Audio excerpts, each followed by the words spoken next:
달러 is king. 원화의 하락은 언제까지 이어질까요?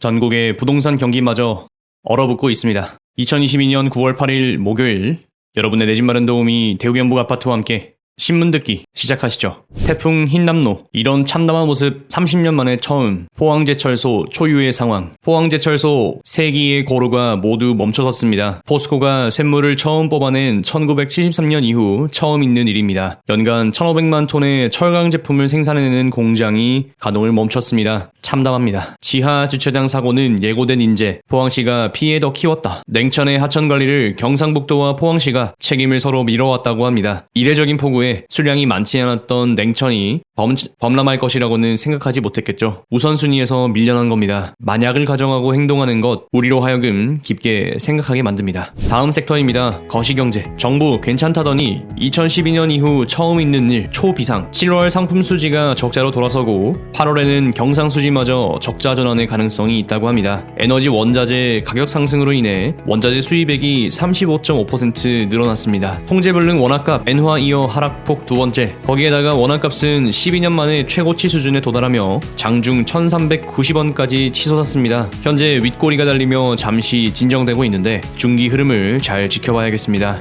다음 섹터입니다. 부동산. 주담대 15억 족쇄 해제, 속도 조절 나선 정부. 논의해볼 사안이라더니 현재는 검토 안 한다 물러섰습니다. 추경호 부총리는 15억 원 대출 제한을 검토하고 있지 않다고 밝혔습니다. 이래서 서면화된 문서가 발표될 때까지는 믿을 것이 하나도 없습니다. 완전 씨가 말랐다. 서울 분양권 거래 빵건, 역대급 사태. 서울 입주권 분양권 거래가 0건입니다. 매도자도 물건을 팔지 않고 매수자는 물건을 찾지 않습니다. 매수자 실종 시장입니다. 동상이몽. 송파도 5억 뚝 떨어졌다. 급매 내놓는 집주인들 그때 팔걸. 문제는 어떻게든 팔아야만 하는 사람들일 텐데 이 사람들은 수익을 볼까요? 손해를 볼까요? 덜 가져가도 익절은 옳다고 생각할까요? 15억 초과 아파트에 손을 뻗는 것이 결코 쉬운 일은 아닐 것입니다. 급매가가 시세라고 보면 돼요. 집값 하락이 바꿔놨다. 거래량 실종 상황에서 급매가가 시세가 되는 현상을 발견하게 됩니다. 다음 섹터입니다. 증시. 세계 최첨단 바이든도 감탄. 삼성 평택 인라인 최초 공개. 이 기사는 한번 찾아보시면 좋을 것 같습니다. 삼성전자는 매출 1등이 아닌 질적 1등을 달성하는 것이 목표라고 합니다. 삼성전자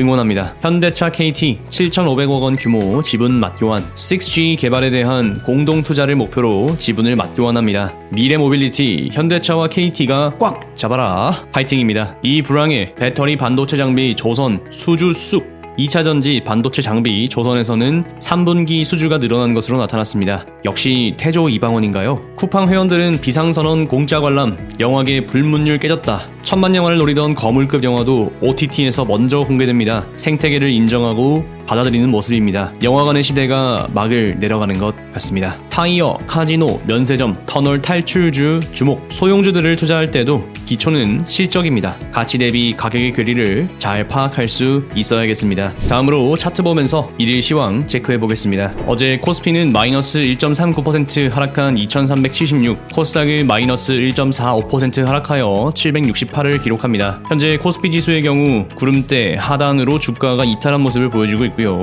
어제 말씀드렸듯 2370선 수준이 지지 기반으로 활용될 수 있을 것이다 정도 체크해볼 수 있겠습니다. 단기적으로라도 추세가 돌아서기를 기대해보고요. 현재 우리가 주목해볼 것은 삼성전자의 흐름입니다. 현재 주가는 56,000원 수준인데 이 위치는 직전 저점이었던 55,700원 수준을 비슷하게 만들어가고 있는 것입니다. 단기 추세가 워낙 빠르게 하강하다 보니 그림이 예쁘지 않은데요. 가장 이상적인 것은 여기에서 쌍바닥을 만들면서 반전의 흐름을 기획하는 것이 되겠습니다. 만약 저점을 이탈한다면 추가적인 하방에 대해 염두에 두셔야겠습니다. 다음으로 미국 증시입니다. 나스닥은 2.07% 상승한 12,259, S&P는 1.83% 상승하여 3,979, 다우존스는 1.40% 상승하여 31,581을 기록합니다. 나스닥의 경우 12,200선이 지지가 될 수 있다라고 말씀을 드렸는데 현재 구름대 하단의 지지를 받으면서 양봉이 하나 길게 나오고 있습니다. 1차적인 지지는 기준선에서 일어나기를 기대했지만 추가적인 하방의 흐름을 보여주면서 구름대 하단까지 밀려있는 모습을 확인할 수 있겠고요.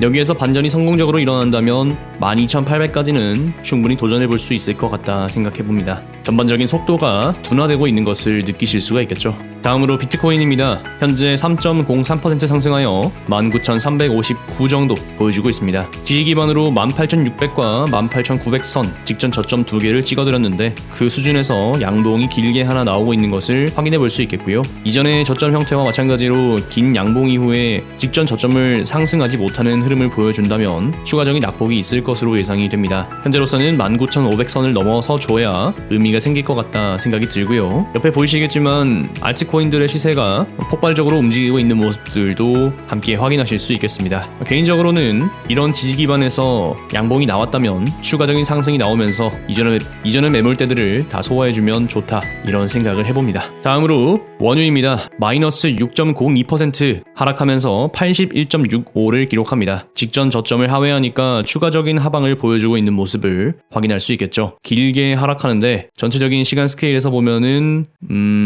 지지 기반이 좀 약한 것을 확인해 볼 수 있겠습니다. 원유가 하방하면 상대적으로 인플레이션에 대한 압박도 약해질 텐데요. 제발 좀 먹혔으면 좋겠습니다. 다음으로 미국 10년 장기 국채 금리입니다. 현재 음봉 나오면서 3.267% 보여주고 있습니다. 네, 3%까지는 내려가 줘야 합니다. 다음으로 우리의 초유의 관심인 달러원 환율입니다. 1300 후반, 1400 초반 봐야 될 것 같다 말씀드렸는데 귀신같이 1390원 선 그어놓은 곳 딱 맞고 떨어지는 모습을 확인할 수 있겠네요. 이 선 딱 맞으니까 13원이 한 번에 내려오는 모습인데 역시 여기 뭔가 있구나 이런 생각들을 한 번 더 해보게 되죠. 애초에 1300원 중반대를 부르지 않고 1300원 후반대를 보고 있었던 건 그럴 만한 시간적인 이유가 있습니다. 궁금하시면 일목균형표 공부를 한번 해보시면 좋겠어요. 전반적인 시황은 우리를 굉장히 걱정하게 만드는 것 같습니다. 태풍 흰남노로 인해서 포항 경주의 피해도 심각하고요. 얼른 복구될 수 있기를 기원합니다. 내일부터는 추석입니다.